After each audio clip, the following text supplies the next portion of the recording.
Dumating na rin yung matagal kong iniintay, ang libro na kung saan ay aming nakuha sa isang seller na nagbebenta ng mga lumang mga aklat. Yun ang kanyang ginagawa. Naka-online siya pero lahat ng kanyang mga binibenta ay mga lumang aklat lamang. At yung isa sa mga treasure hunters, nagkataong mahilig din siya sa mga lumang aklat na katulad ko, ay nakatsyempo siya ng libro na kung saan ay matagal ko nang hinahanap at gusto kong magkaroon sapagkat ito ay napaka-importante sa aming grupo na Treasure Hunters Association of the Philippines Incorporated o TAPI, na kung saan ay itinatag ni Albert Umali Sr. at Roger Rojas na nagtatag ng TAPI. Ang dalawang ito ang nakakuha rin ng Golden Buddha na kung saan ay naging controversial dahilan sa ito ay kinuha sa kanila noong 1971 na yon, no? O 70, at ito hanggang sa ngayon ay hindi pa napapabalik. Ang aklat na ito ay tungkol sa Golden Buddha, kung papaano nila ito nakuha, ano ang naging kasaysayan, at ano ang nangyari doon, pati ang mga kaso. So umagang ito ay aking i-unbox, hapon na pala ay aking i-unbox para makita natin ang aklat.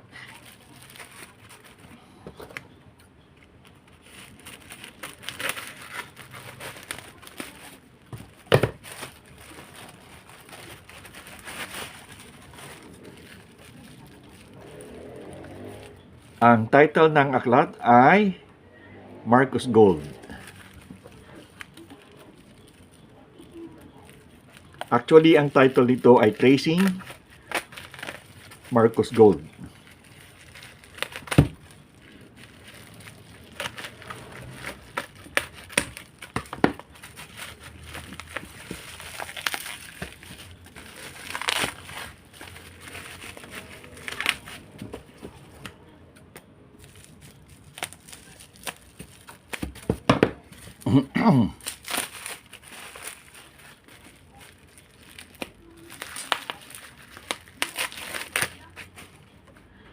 Mapapansin po ninyo na ang aklat ay, ang title ay Tracing Marcos Gold.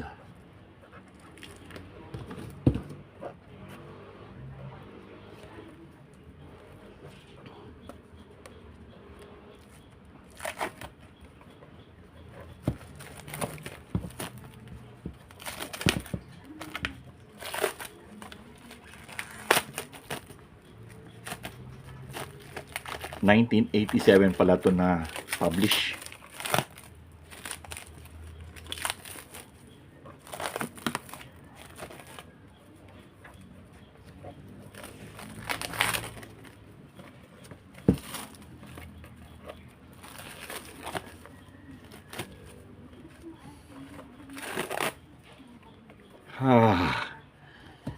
Ito po ang kabuuan ng aklat, Tracing Marcos Gold. Okay? Ang kwento po nito ay The True Story of the Yamashita Treasure by Albert Umali. Ang likod ay nakasulat dito, Priceless Golden Buddha found. For 7 long months of severe privations and back-breaking toil, Rojas and his 12 men doggedly dug their way through the damp, dark maze of tunnels. Finally, by sundown of December 22nd, 1970, they tumbled into a huge concrete vault that was indicated in the old Japanese officer's treasure map. Then, from the heavy pounding of their sledgehammer, the stubborn vault soon crumbled down. And at last, struck with great awe, they stood transfixed as they beheld the priceless reward of their painful quest, boxes of gold bullions, and a 1-ton golden Buddha statue filled with precious stones.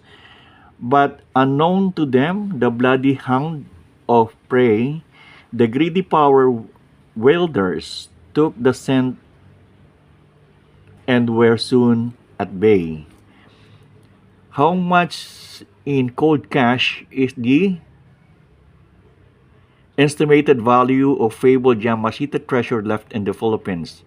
Believe it or not, the estimate range may anywhere from $25 billion to $100 billion, speculated to be a trillion nowadays as computed by Reynaldo T. Fajardo, delegate to the 1971 Constitutional Convention, based from the statement made by former Central Bank Governor Gregorio Licaros, Philippine Free Press, March 7, 1987. So kung ito po ay 25 billion to 100 billion noong time na yon, 1971, magkano na ngayon sa 2026 yan sa price of gold? Ito po ay isang patunay na meron talagang nakuha na ginto dito sa atin. Yung pong tinatawag na Yamashita treasure, in reality, walang Yamashita treasure because Yamashita had been in the Philippines only for 11 months. Ang ibig sabihin nilang Yamashita treasure, in reality, ay ito po'y tumutukoy doon sa mga ninakaw ng Hapon na dinala sa Pilipinas because hindi nila ito madala sa Japan dahil hinarangan sila ng submarine ng mga Amerikano. So dito muna temporarily nila inilagay, pero unfortunately nung sila'y matalo, wala silang choice kundi ibaon nito. At hanggang ngayon ay naririto pa rin. Ito. Si Kalanog, Top Rojas viewing picture taken during the height of message. Si Olimpio, mga patay na itong mga to, sin Magbanwa. Ito si Calano. Itong si Calano. Okay? Itong si Calano, siya yung kumuha ng Golden Buddha doon sa bahay ni Roger Rojas. Alam niyo kung anong nangyari sa kanya? Victoriano Calano.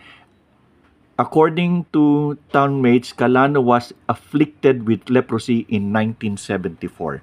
Na-afflict siya ng ketong. Itong kumuha nito. At lahat karamihan ay minalas. At ang pamilya ng Marcos, ang sabi nga nila, yung Golden Buddha niyan ay meron niyang sumpa after 5th generation. So, ang mga Marcos na kumuha nito ay aabutin hanggang 5 henerasyon ang tatamang malas sa kanila. At alam nyo naman kung ano, si Bongbong Marcos is a 2nd generation, si Sandro ay 3rd generation hanggang 5th generation ang sumpang yan. At sinasabi nila, pero hindi ko po alam kung totoo o hindi. Pero malalaman na lang natin kung ano po ang mangyayari. Ito si Henry Rojas, nung siya'y maliit pa. Si Henry ngayon na isa ring treasure hunter. Ito si Henry. At ibig sabihin si Henry Rojas, ang nanay niya, ay talagang saksi sa existence ng Golden Buddha because yan si Henry, ang liit. Si Roger, ito si Umali. Pero itong hawak ni Umali ay peking Golden Buddha na dahil ito ay yung dinala ni Imelda doon sa Court of Hawaii na nagkaroon ng kaso. Ito yung bahay nila, ni na Becky at ni na Roger Rojas doon sa Baguio. Yan, nandiyan sa taas. Okay.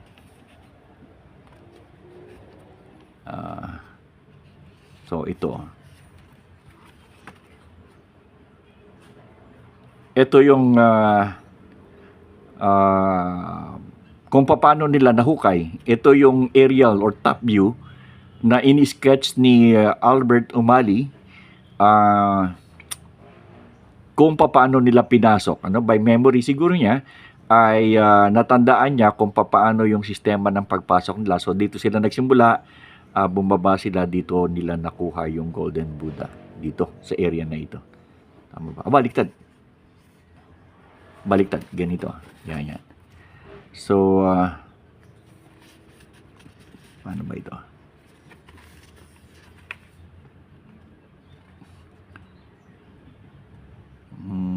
Tama. Dito. Dito sila pumasok. Papunta rito, papunta riyan. Okay, papunta ron hanggang papunta rito. Dito nila nakuha yung Golden Buddha. Ito, dito. At ito yung tinatawag na one storage area. Ito yung pinagkasuhan ni na Imelda Marcos tsaka ni Roger Rojas doon sa Hawaii nung sila ay patalsikin. At hinabol ni Roger Rojas ng kasuhan at nanalo si Roger Rojas kasama ang Golden Buddha Corporation.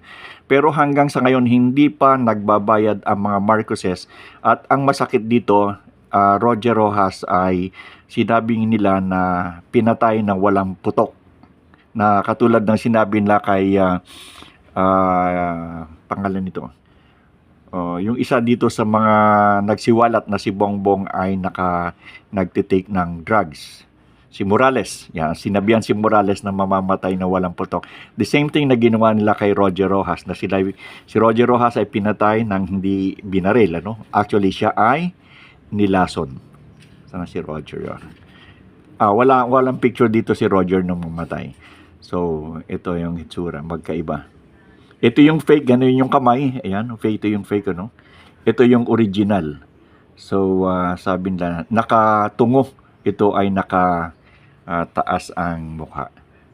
Anyway, so nagagalak ako dahilan sa nakakuha ako ng isang aklat. At ito ay property ng TAPI.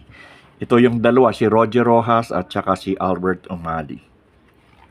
Okay, so the Marcos Gold. Nakakatuwa at nagkaroon. This will be a file ng TAPI. Meron po kaming opisina doon sa opisina ni Alan Bourbon as President of TAPI doon sa Kawit, doon sa Bourbon Electronica.